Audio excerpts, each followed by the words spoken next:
SBI खाताधारकों के लिए खुशखबरी, बैंक ने शुरू की ये नई सुविधा, लाखों ग्राहकों को मिलेगा फायदा। Without ATM cash. दोस्तों, आज के समय में भले ही यूपीआई उपी से सभी काम होने लगे हैं, लेकिन आज भी कैश की बहुत आवश्यकता पड़ती है। जब कैश की बात आती है तो लोग एटीएम से ही कैश निकलवाना पसंद करते हैं। आमतौर पर लोगों के सामने समस्या यह आती है कि वह अपने एटीएम को अपने साथ नहीं रखना चाहते हैं। उन्हें ये डर रहता है कि अगर एटीएम कहीं गुम गया तो उनका बैंक अकाउंट साफ हो सकता है। अब प्रश्न यह उठता है कि आपके पास एटीएम नहीं है और आपको कैश की इमरजेंसी में ज़रूरत पड़ जाती है, तो उस स्थिति में आप क्या करेंगे? तो दोस्तों, आज हम आपको इसी परेशानी का सॉल्यूशन बताने वाले हैं। अगर आप लोगों का एसबीआई में अकाउंट है तो आप लोगों के लिए बहुत ही बड़ी खुशखबरी की बात है। अब आप लोग बिना एटीएम के भी एटीएम मशीन से पैसा निकाल पाएंगे। इसके लिए जरूरी है कि आपको योनो एप्लीकेशन में अपना रजिस्ट्रेशन करना होगा और इस एप्लीकेशन की मदद से आप बिना एटीएम कार्ड के भी एटीएम से पैसे निकलवा सकते हैं। बिना एटीएम कार्ड के पैसे निकालने के लिए सबसे पहले आपको YONO application SBI YONO application को अपने यूपीआई से ऐड करना होगा। एसबीआई बैंक ने पहली बार इस सर्विस को शुरू किया है और इसका नाम इंटरपेएबल कार्डलेस कैश विथड्रॉवल ICCW दिया। स्कूटी से 34 लाख कैश बरामद। चुनाव से पहले बड़ी कार्रवाई, इनकम टैक्स विभाग को सौंपा मामला। एसबीआई बैंक की तरफ से यह बड़ा फैसला इसलिए लिया गया है क्योंकि लगातार फ्रॉड के मामले बढ़ते जा रहे हैं। इन्हीं को रोकने के लिए कॉर्डलेस विथड्रॉल की सुविधा शुरू की है। ट्रैक्टर की जगह बाइक का नंबर, मिट्टी धुलाई का फर्जी पेमेंट। यूपी के महोबा में भ्रष्टाचार का हैरान कर देने वाला मामला, डीएम ने दिए जांच के आदेश। हाल ही में विभाग ने मिट्टी धुलाई का भुगतान किया था, वो भी 185 चक्कर ट्रॉली का, जबकि हकीकत में एक भी ट्रॉली मिट्टी धुलाई नहीं हुई। भुगतान के लिए ट्रैक्टर ट्रॉली के नंबर की जगह बाइक का नंबर लगा दिया और पेमेंट करा लिया गया, जिस पर मामले की शिकायत आरटीआई कार्यकर्ता ने जिला अधिकारी से की। अब डीएम ने सख्ती दिखाते हुए जांच और कार्यवाही के निर्देश दे दिए हैं। वहीं तालाबसिल सरकारी विभागों में भ्रष्टाचार के आपने तो कई मामले देखे और सुने होंगे, लेकिन यूपी के महोबा जिले से एक ऐसा मामला सामने आया है जिसने अधिकारियों को भी सकते में डाल दिया। दरअसल हाल ही में विभाग ने मिट्टी धुलाई का भुगतान किया था, वो भी 185 चक्कर ट्रॉली का, जबकि हकीकत में एक भी ट्रॉली मिट्टी धुलाई नहीं हुई। भुगतान के लिए ट्रैक्टर ट्रॉली के नंबर की जगह बाइक का नंबर लगा दिया और पेमेंट करा लिया गया। मतलब मिट्टी धुलाई ट्रैक्टर ट्रॉली से नहीं बल्कि बाइक से करा दी गई। सुनने में भले ही इस पर यकीन न हो, लेकिन विभाग ने भुगतान इसी तर्ज पर किया। बता दें कि ये पूरा मामला महोबा के नगर पंचायत कुलपहाड़ का है, जहां बाइक से 185 चक्कर मिट्टी धुलाई का कारनामा सामने आया है, जिसका भुगतान भी विभाग ने कर दिया। मगर इसकी सच्चाई तब उजागर हुई जब एक आरटीआई में बाइक के नंबर पर मिट्टी धोने का 46,250 रुपये का भुगतान होना दिखाया गया, जिस पर मामले की शिकायत आरटीआई कार्यकर्ता ने जिला अधिकारी से की। अब डीएम ने सख्ती दिखाते हुए जांच और कार्यवाही के निर्देश दे दिए हैं। वहीं तालाब सिल्ट सफाई के मामले में जिम्मेदारों ने आपसी सांठ-गांठ कर कैसे सरकारी बजट गटक लिया, इसका खुलासा होने पर प्रशासन के लोग भी सकते में आ गए हैं। महोबा में बेखौफ हुए लोग। सुबह दारोगा को गिरा कर पीटा, शाम को गिरफ्तारी हुई तो सिपाहियों पर की फायरिंग। महोबा से एक दारोगा को भीड़ ने दौड़ा कर लाठी डंडों से पीटा, जिससे वह गंभीर रूप से घायल हो गए। फिर पुलिस ने पिटाई करने वाले 5 बदमाशों को गिरफ्तार कर लिया, लेकिन जब पुलिस उनको लेकर जा रही थी तो 2 बदमाशों ने एक सिपाही की राइफल छीन ली। इसके बाद पुलिस वालों पर ताबड़तोड़ फायरिंग कर दी और वहां से भागने लगे, लेकिन पुलिस वालों ने जवाबी फायरिंग की, जिससे दोनों बदमाश घायल हो गए। उत्तर प्रदेश के महोबा में इन दिनों लोगों के हौसले इतने बुलंद हो गए हैं कि उनमें पुलिस का खौफ बिल्कुल भी नहीं दिख रहा। इसका एक ताज़ा उदाहरण पनवाड़ी थाना क्षेत्र में देखने को मिला। यहाँ मंगलवार की सुबह एक रोड एक्सीडेंट में 13 साल के लड़के की मौत हो गई। लोगों ने उसके शव को सड़क पर रखकर हंगामा करना शुरू कर दिया। इससे वहां ट्रैफिक जाम लग गया। जाम खुलवाने के लिए पुलिस की टीम जब वहां पहुंची तो भीड़ उन पर ही हमलावर हो गई। उन्होंने दारोगा को दौड़ा दौड़ा कर और घसीट घसीट कर पीटा। इससे दारोगा गंभीर रूप से घायल हो गए, जबकि दारोगा के साथ आए 2 अन्य पुलिसकर्मी जान बचाकर बड़ी मुश्किल से भागे।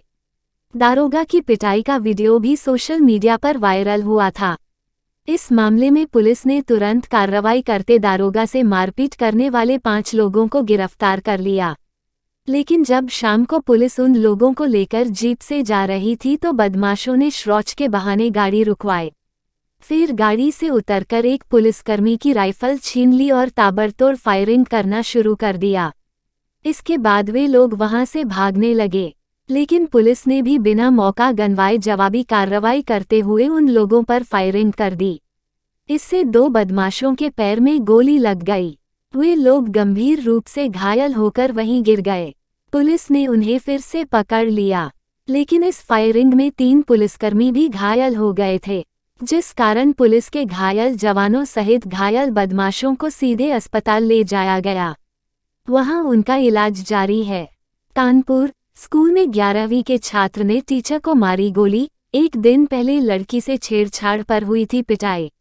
यूपी के कानपुर में छेड़छाड़ के आरोप में पिटाई होने के बाद छात्र ने अगले दिन टीचर को गोली मार दी। गनीमत ये रही कि टीचर की जान बच गई। पीड़ित टीचर ने बताया कि एक दिन पहले छात्रा की शिकायत पर उन्होंने एक लड़के को पीटा था।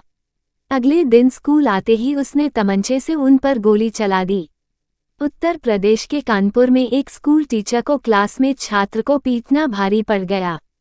11वीं के छात्र ने टीचर से अपनी पिटाई का बदला लेने के लिए उन पर गोली चला दी। दरअसल टीचर से एक छात्रा ने छेड़खानी की शिकायत की थी। ये घटना कानपुर के भजनलाल इंस्टीट्यूशन स्कूल की है। छात्रा की शिकायत पर टीचर ने 11वीं कक्षा के आरोपी छात्र को पीटा था। इसके बाद उस लड़के ने एक दिन पहले हुई पिटाई का बदला लेने के लिए स्कूल में अपने टीचर पर तमंचे से गोली चला दी। गोली से टीचर तो घायल हुए ही उनके पास खड़ी एक छात्रा भी घायल हो गई। वहीं गोली चलाने वाला छात्र मौके से फरार हो गया। घटना को लेकर बताया जा रहा है कि छेड़खानी की शिकायत पर टीचर विकास तिवारी ने छात्र की पिटाई कर दी थी। उस समय वो कुछ नहीं बोला और नाराज होकर चला गया। इसके बाद जैसे ही शुक्रवार को टीचर आए वहां छात्र पहले से खड़ा था। वो अपने साथ एक तमंचा लाया था जिससे उसने सीधे विकास तिवारी पर फायर कर दिया। इस फायर में टीचर के साथ साथ उनके पास खड़ी एक छात्रा भी घायल हो गई। पुलिस पर अंधाधुंध फायरिंग, 3 पुलिसकर्मी घायल, हिरासत से भागने की कोशिश में थे बदमाश। पनवाड़ी थाना क्षेत्र में 12 साल के छात्र की सड़क हादसे में मौत हो गई थी। इसके परिवार, पीड़ित परिवार और अन्य लोगों ने मिलकर मुख्य मार्ग पर जाम लगा दिया था। जानकारी मिलने पर पनवाड़ी थाना पुलिस की टीम जाम खुलवाने के लिए पहुंची थी। इस दौरान पुलिसकर्मियों के साथ अभद्रता की गई थी। यूपी के महोबा पर पुलिस टीम पर जानलेवा हमला हुआ। मेडिकल के लिए ले जाए जा रहे 5 बदमाशों ने शौच के बहाने से पुलिस की गाड़ी रुकवाई। इसके बाद गाड़ी से उतरकर पुलिसकर्मियों की राइफल छीन ली और टीम पर फायर कर दिया। बदमाश भागने लगे। इस दौरान जवाबी कार्रवाई में पुलिस के किए फायर में 2 बदमाशों को पैर में गोली लगी है। पुलिस ने सभी बदमाशों को गिरफ्तार कर लिया है। वहीं इस हमले में 3 पुलिसकर्मी भी घायल हुए हैं। जख्मी हुए बदमाशों और पुलिसकर्मियों को इलाज के लिए अस्पताल में भर्ती कराया गया है। दरअसल सोमवार को जनपद के पनवाड़ी थाना क्षेत्र अंतर्गत आफ्तपुरा इलाके में रोडवेज बस से एक 13 वर्ष किशोर प्रिंस की दर्दनाक मौत हो गई थी। मामले में सड़क जाम लगाकर प्रदर्शन करते हुए आक्रोशित भीड़ में मौजूद शरारती तत्वों द्वारा एक दरोगा के साथ मारपीट की गई थी। इस मामले में पुलिस ने मुकदमा दर्ज कर 5 अभियुक्तों को गिरफ्तार किया था। इन सभी अभियुक्तों को पनवाड़ी थाना पुलिस मेडिकल परीक्षण के लिए सामुदायिक स्वास्थ्य केंद्र पनवाड़ी लेकर जा रही तभी नेहरू कॉलेज के पीछे लघु शंका का बहाना कर 2 अभियुक्त परशुराम और मोनू सिपाही की राइफल छीनकर फरार हो गए और इससे पहले पुलिस कुछ समझ पाती उनके द्वारा पुलिस टीम पर अंधाधुंध फायरिंग की गई। गाजा और भारत को लेकर ईरान ने दिया अहम बयान। भारत में ईरान के राजदूत एराज इलाही ने कहा है कि ग्लोबल साउथ के लीडर के तौर पर भारत गाजा में चल रहे संघर्ष को हल करने में महत्वपूर्ण भूमिका निभा सकता है। इसके अलावा उन्होंने ये भी कहा कि 6 नवंबर को हमास की ओर से इजरायल पर किए गए हमले में ईरान की कोई भूमिका नहीं थी। हमास और इजरायल के बीच पिछले 2 दिनों से खूनी जंग जारी है। कई अंतर्राष्ट्रीय समुदाय और अरब देशों की ओर से सीज़फायर के आह्वान के बाद भी इजरायल लगातार गाजा पट्टी में बम बरसा रहा है। इसी बीच अरब देश ईरान ने एक बड़ा बयान दिया है। भारत में ईरान के राजदूत एराज इलाही ने कहा है कि गाजा में जारी हिंसात्मक कार्रवाई को भारत रोक सकता है। एराज इलाही ने एक न्यूज वेबसाइट को दिए इंटरव्यू में कहा, ग्लोबल साउथ के लीडर के तौर पर भारत गाजा में चल रहे संघर्ष को हल करने में महत्वपूर्ण भूमिका निभा सकता है। हमें उम्मीद है कि भारत गाजा की वर्तमान स्थिति को नज़रअंदाज नहीं करेगा। इजरायल और हमास के बीच जारी मौजूदा संघर्ष को खत्म कराने में भारत महत्वपूर्ण योगदान देने की क्षमता रखता है।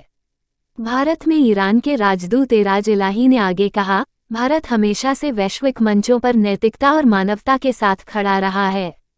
महात्मा गांधी के नैतिक विचारों और फिलिस्तीन को लेकर दिया गया उनका बयान कौन भूल सकता है। इन सिद्धांतों ने ही भारत को ग्लोबल साउथ की एक प्रमुख आवाज के रूप में उभरने का मार्ग दिया है। इससे कोई इनकार नहीं कर सकता है कि भारत के पास नैतिक साहस को कायम रखने और ह्यूमन स्पिरिट को बरकरार रखने का एक लंबा इतिहास है।